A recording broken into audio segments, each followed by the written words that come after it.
In that moment, I wanted to snap that f***ing rod over my knee.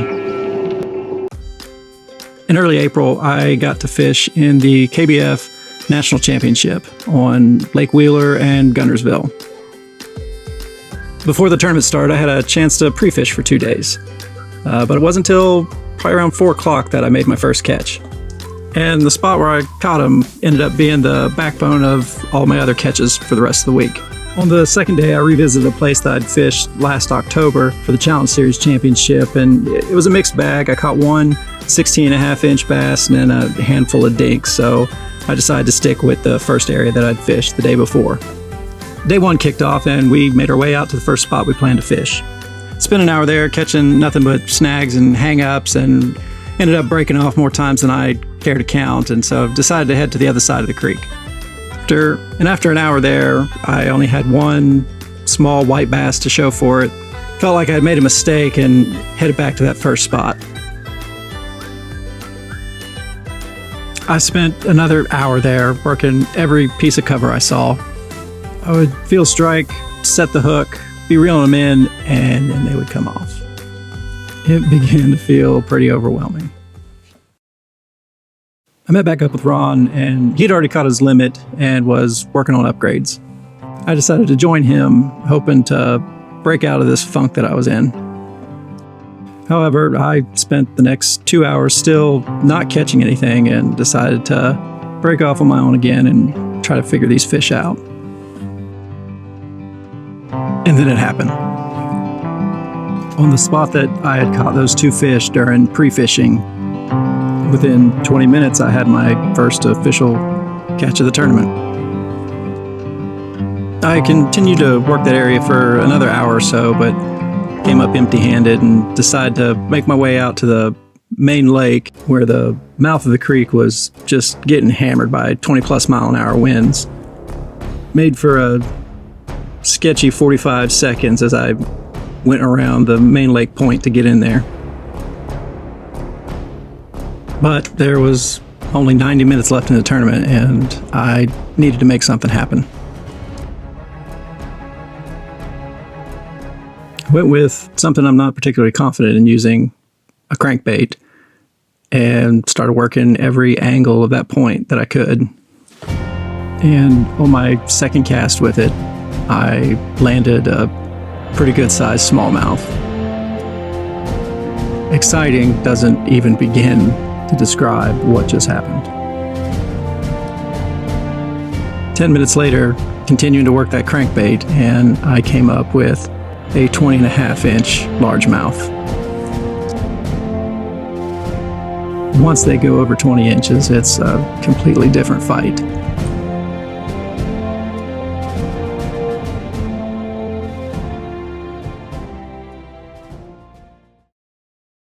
Then, with 20 minutes or so left in the tournament, working a shaky head on that same point, I ended up landing another good-sized smallmouth.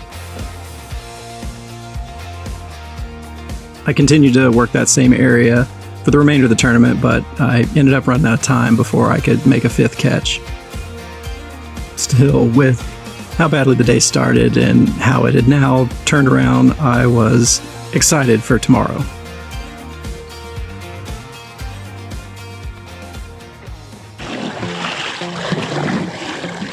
I went into day 2 so excited. I still couldn't believe the turnaround that I had pulled off the day before, and felt like I had figured myself as well as these fish out. Damn. And I was going to do the same thing today. Yeah. No. Dude, he was stripping drag. What Shaky. Holy sh**. Right out the gate, something hammered my bait and took off. That might not have been a bass. That thing looks like it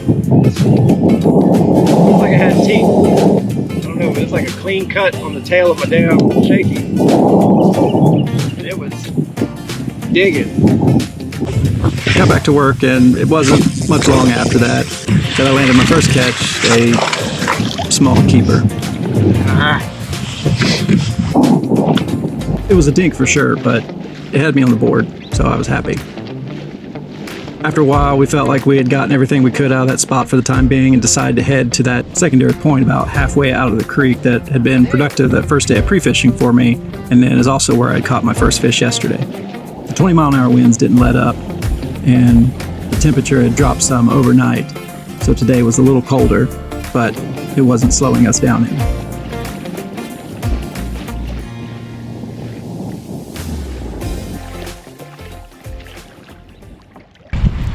Working my way back inside this little cove with a shaky head, suddenly I felt the thump.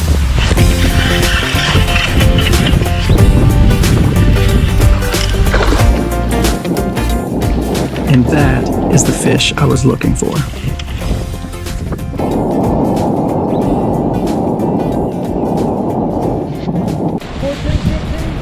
Probably 17, 18. Maybe more.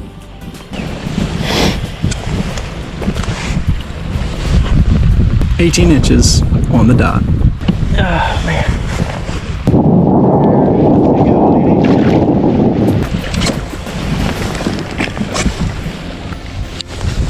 With my newfound confidence in a crankbait, I decided to pull that out, and sure enough,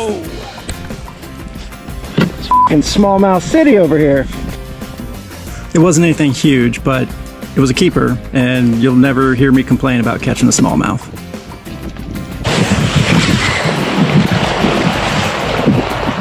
And then still working this same point, another good-sized keeper chased my wobble head down and grabbed it at the last second.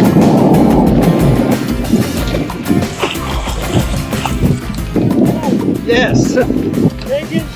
No, wobblehead. Yeah, I'm just like skimming it across the tops of the rocks, just tick, tick, tick, tick, tick. Damn, she grabbed this one like at the last second. Yeah. 16 and a half maybe? I was getting pretty good at eyeballing these lengths now. Yep, 16 and a half on the dot.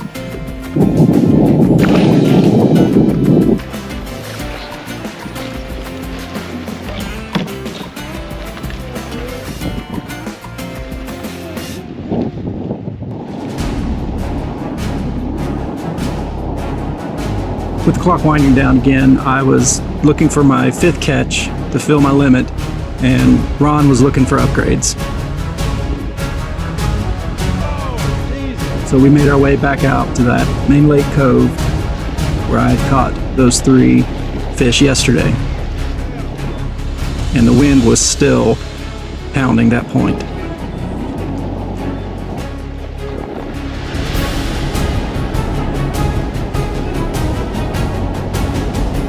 And of course, we made it. And on that same point again, I worked it every which way I could with a crankbait and a shaky head.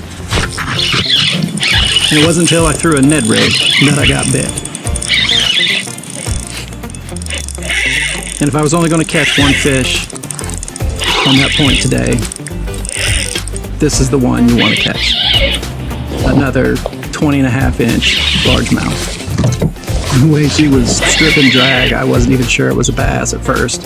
I thought maybe I'd hooked into a striper.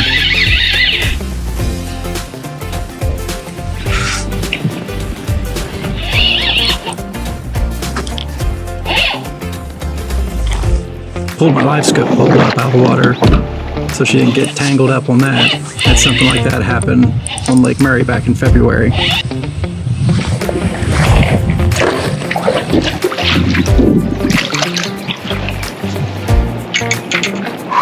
I think that's the longest fight that I've ever had with a bass, and I was just in disbelief at the success that I'd found again on this same spot.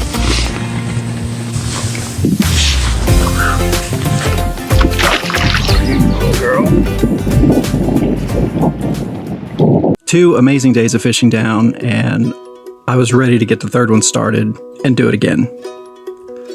The wind had finally let up, and with how well I'd done the last 2 days out there on that main lake cove, we decided to make a run out there at launch. And the entire ride out, I was absolutely certain that today was going to go as well as the last 2 days.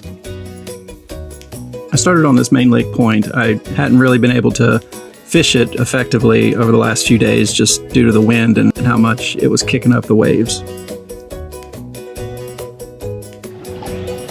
It was maybe 15 minutes into the tournament and something hammered my line. Reeling it in, I was thinking I got another 20 plus inch bass on here, and the more I reeled it, the more I felt like something wasn't right. This wasn't a bass.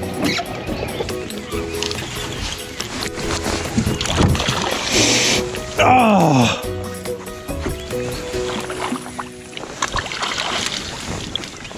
Hey, Ron. I got a catfish. While removing the hook on this tungsten shaky head jig I'd got, the shank of it snapped. I tried to shake it off and just be excited that I'd caught a fish so quickly. First one. Little channel cat. Trying, bud. Trying. But I just couldn't shake this gut feeling that today was going to go differently than the last two. There we go. Now, shortly after that, I did catch a good-sized keeper.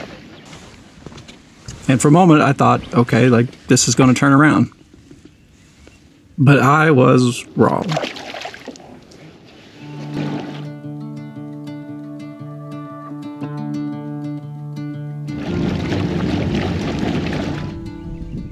Again, something hammered my lure. And reeling it in, it's peel and drag off, and then it gets to the top. Another catfish. This is horse shit. This was the edge of madness, and I felt like I just went over the side. For the remainder of the day, I kept trying to get it together and just couldn't seem to. The harder I tried, the more frustrated I got. At one point, I was casting the jig hard enough to chip rock if it hit it. At another point, my friend Ron looked over at me and said, "I think you're spiraling, man." And he was right. And I just could not pull out of it.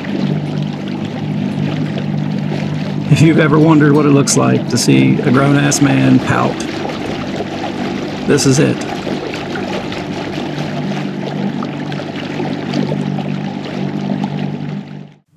After a disappointing end to day 3, I realized the further I went along in the day, the worse I did, and the more in my own head that I got, that it just perpetuated how badly I was doing.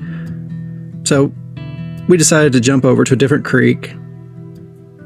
And then the thing that never happens to me happened on the first cast. And I ended up catching a bass, just not the right bass. However, I was excited to catch a fish, so didn't let it get in my head and stayed focused. Then something hammered my lure and about gave me a heart attack. Felt like I set the hook on a freight train. Oh, got one. And it was just rip and drag off my reel. Feels like it, as long as it's a bass. And then this thing gets to the surface. Whoa. And it's a drum. Hang on, buddy. I'll get you off there. Thought the fight felt weird. Not the target. On a swim jig though, white. It wasn't long though, and in the back of a creek on a shaky head, I ended up catching a good-sized keeper. And after yesterday's dumpster fire, I was very happy to make the catch. After that, I moved on to a cove closer to the mouth of the creek, and there was a barge blocking the back of it, but there was an opening that only a kayak could fit through. A few casts later, and I was hauling in a 18-inch fish. After that, I went to the main lake and made my way further upstream to a small creek, and then tossing a wacky wig around some wood, and I ended up catching another decent-sized keeper. And then this is where an otherwise successful day on the water went sideways. So I tossed my shaky head over by this piece of wood sticking up out of the water and didn't really feel a bite, but I noticed my line running, reeled down on it as the thing jumped up out of the water. And I saw it was a good-sized fish, and so I lowered the tip of my rod down in the water trying to pin it underneath the surface. And as I did, the line where it goes into my spinning reel started to wrap around the rod holder. And before I noticed, it also started to wrap around the reel itself. And it makes me sick every time I watch this footage back. I wish that I had not stopped and tried to untangle it. Instead, that I just threw the rod down and pulled the line in by hand. I think that I would have had a better shot at landing the fish. Instead, the fish dove down into the wood beneath me and got tangled up. By the time I realized it, he was long gone, and I was hung up. In that moment, I wanted to snap that f***ing rod over my knee, but I didn't. I kept it together, and a few minutes later, ended up catching a 12-inch bass. Sorry, consolation prize. What I learned over the course of the week fishing this tournament was the focus and resilience required to keep your head in the game when things are just going wrong, left and right. And even when things are going well, it's just as important to keep your head in the game. These are skills that I will continue to work on and improve. Thanks for watching.